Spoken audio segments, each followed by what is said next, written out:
Hello ladies and gentlemen, and welcome to a new episode of Legends. Today on the show we are taking a look at Eyenie's Aggro Spellsword.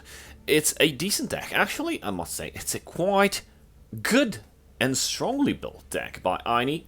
Eyenie does cool decks all the time. They're rare because he forces all of his power into a specific build and does a tremendous job in delivering, but he builds stuff like these once in a while when he considers, I know, we need to change the meta or something. So the build is quite powerful. It acts like a token spellsword, but not quite. It has some of the new creatures in place and relies on heavy buffs thanks to new buffing mechanics such as Consume and using also previous buffing mechanics such as Divine Fervor and such as Resolute Ally. So let's go over the deck quickly and you'll see what I mean. So we have Markman, we have Mudcram Merchant, Rebel Warden. Now this is a very cool card. Let me see if I can highlight it. The bug isn't fixed yet. Okay, so Pilfer summon a 1/1 recruit. It costs 1 and it's a 1/1. It's a very good card, especially at building tokens around the board. Scouting Patrol, 3 copies. Cleric of Kind, 5th Legion Trainer, Gavel of the Ordinator to trade favorably. Helgen's Squad Leader because we have tokens and they can attack. Each one of them can buff Helgen's Squad Leader. Priest of the 8, Willy Kiva. Now Willy Kiva is a excellent example of a new card that is actually overlooked and is quite good. Why? Well, it costs 2 and it's a 2/4. Why is that good? Well, because once buffed, it's a 3/4, so it's impervious to executes, and it's 4 damage. That means it can't be removed via trading from a Wardcrafter, or from a Windkeep Spellsword, or from a Firebolt. So essentially forcing the opponent to use higher cost removals just for a creature that costs 2 just because of that 4 HP, or require multiple creatures trading into it. Apprentice, Necromancer, Eastmark's Crusader, Viper, Grey Viper Brigand for card drawing, Penitus Oculatus Agent, Pitline, Resolute Ally, Dawnbreaker, Mercenary Captain. Mercenary Captain, here it is. It says consume a creature to give other friendly creatures a +1/+1. That's basically a smaller Divine Fervor. It acts immediately. If your creature is silenced, then the buff does not go on, such as Divine Fervor. But it's excellent nonetheless, and because you don't rely on creatures from the graveyard in this build, then consuming them is with 0 importance. You just consume it and buff your board. And Divine Fervor, well, Divine Fervor is excellent anytime in yellow aggro and mid-range decks. So this is the build. By the way, you can use Apprentice Necromancer to bring back Mudcram Merchant or Rebel Warden, or even a Scouting Patrol in the other lane, you basically allow Pitline to be summoned, or just build up the board some more. So it's all up to you. It depends if you have a Priest of the 8 you want to bring to use Priest of the 8. You just use Apprentice Necromancer, bring back a yellow card, and use Priest of the 8. So synergies are everywhere, and because the buffing is excellent, they're pretty hard to remove. And once this deck's snowballs into play, it's pretty hard to face it and try to clear everything. Well, if you go into very late game, then of course, what's it called, the Red Year or multiple debilitates, or I don't know. But usually the matches end very quickly, and hopefully we'll get to see this on camera, because I'm going to play some games. We're already into rank 2, so we're gonna have some fun in rank 2 on ladder. Here we are with our first game, and we're fighting against a legend. I'm getting matched with legends already from rank 2. That's good. That's acceptable. Fighting against an archer. I'll keep the Pit Lion. See if we got bollocks. We didn't got any tokens. Our token generation cards. A Mockman would have been great. mainly because I could have dropped Markman, and then on turn 2 with Ring Charge, drop the Makeshift Defense and spawn Pit Line. I gave away the Totem. The Totem would have been great for me in double playing a Resolute Ally, but giving that guard to my opponent, maybe not so good. So I used up the guard in setting up for the next turn in case. Excellent. My opponent did not see through my intended design. So Rapid Shot was used on the Mudcrab Merchant. That means 2 creatures, 1 in each lane. Pit Lion goes down. Now, in case we get to see like a Sanctuary Pet, or maybe, I'm not sure what kind of archer we're facing against. If it's a lethal archer, then I can buff the field lane using Resolute Ally and can trade favorably using Mudcrab Merchant. Nope. A Shout Archer. That's interesting. Let's buff things up. Expected a finish off on the pit line, but that didn't came, so I'm guessing he's still waiting on it. In the meantime, take some damage, dear sir. Right into the face. We already broke 2 runes. That's turn 3. We're gonna drop Eastmarch Crusader. Oh, that's just bad. So we have 2 possibilities: Eastmarch Crusader or Protector of the 8. Oh, sorry, Priest of the 8. Well, Priest of the 8 gives us more options in terms of Magicka. We drew crap. I don't want to use my last Ring Charge. Fortunately, I will have to trade here. Lost 2 creatures.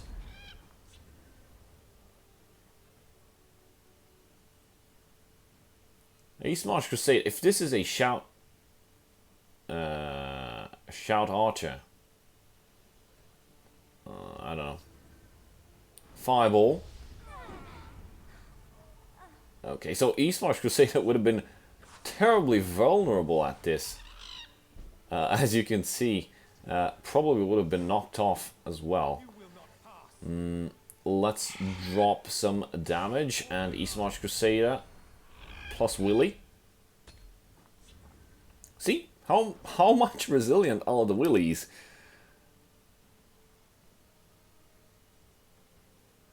I'm guessing Sheep Point Dragon, or maybe Sai Han. And he's going to use the Fear Totem. Yep, there it is. Double summon on the Skaven Pyromancer. Completely neutralizing the field lane. Well, I have lethal if I don't trigger any prophecies. Oh, that's good. Game over. First game in the bucket. Let's play some more. Getting warmed up. Right, into our second game, playing against a Battlemage. I'll keep all of these. They're good cards.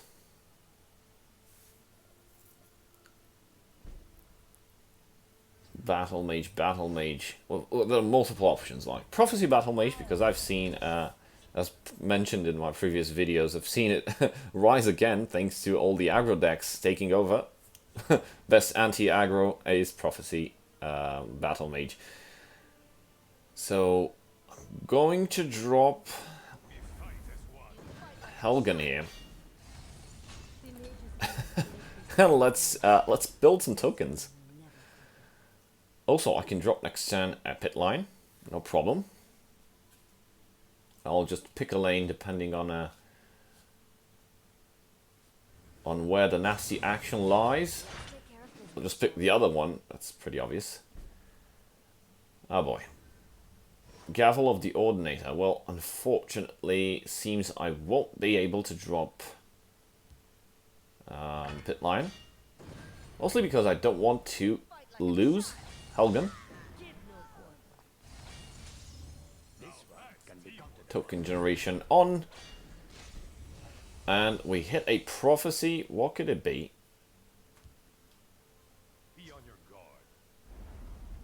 Camlorn Sentinel. I'll just buff the token generation machine. Sorry, token generation Khajiit. This way it won't die. I'm guessing my opponent won't risk trading into it, because then I can finish it off with my token and then pilfer for more tokens. Well, I guess it'll stay put or hit face. The thing is, Helgen is buffed by everyone. Attacking, not just face, means trading into creatures as well. So let's drop... Oh, we can drop Pit Lion and Mudcrab Merchant. What do we get? Consume and Mace of Encumbrance. I'll take Mace, because that Consume card doesn't help me that much.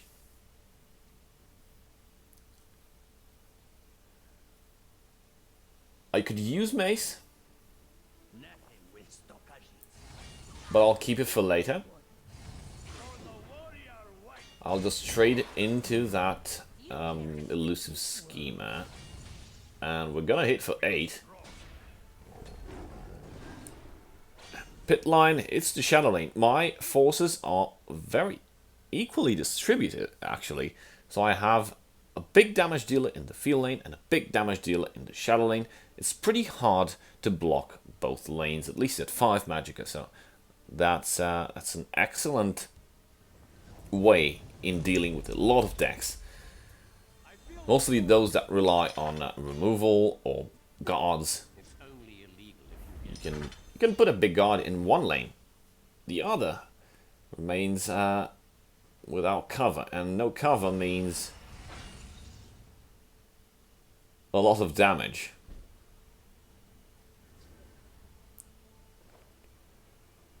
So it's game over.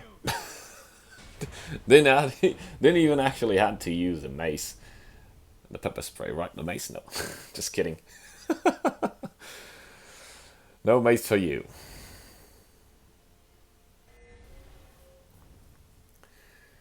And this... We're gonna park here. I mean, we're gonna play this one, and then it'll probably be some food, because I'm starving, and some good night's sleep.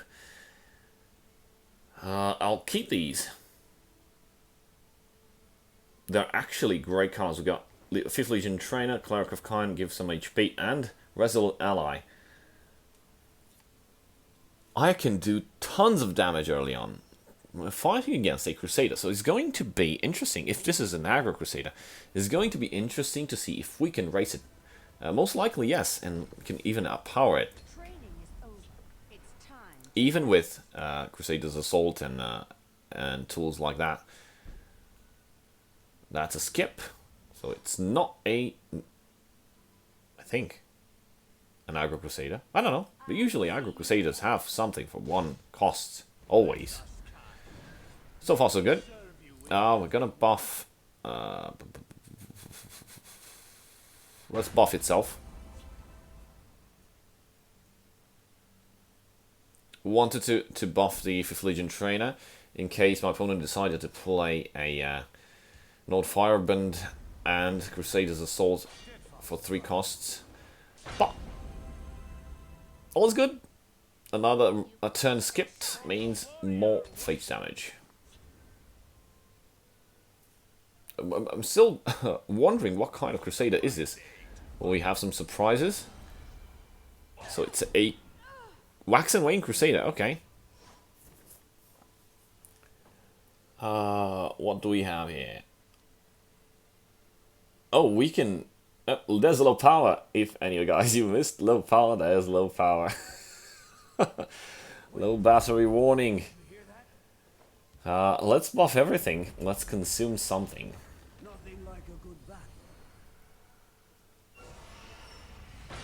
So we're gonna deal like 10 damage and leave my opponent with just 13 HP. Pretty mind-boggling how on turn 4 we've got this board and opponent is down to 13. It would have been the same if my opponent would have played aggro, but the fact is sometimes Crusader doesn't play mid-range when faced with aggro decks, and if you draw the cards correctly, you can outrun him. But more experienced players do play mid-range when faced with other aggro decks, mostly because they can outvalue it immediately after dealing with the early board. Crusader can take over and push for lethal. It's game over, and hope you guys like it. Please let me know what you think about the build. Until next time, guys, cheers.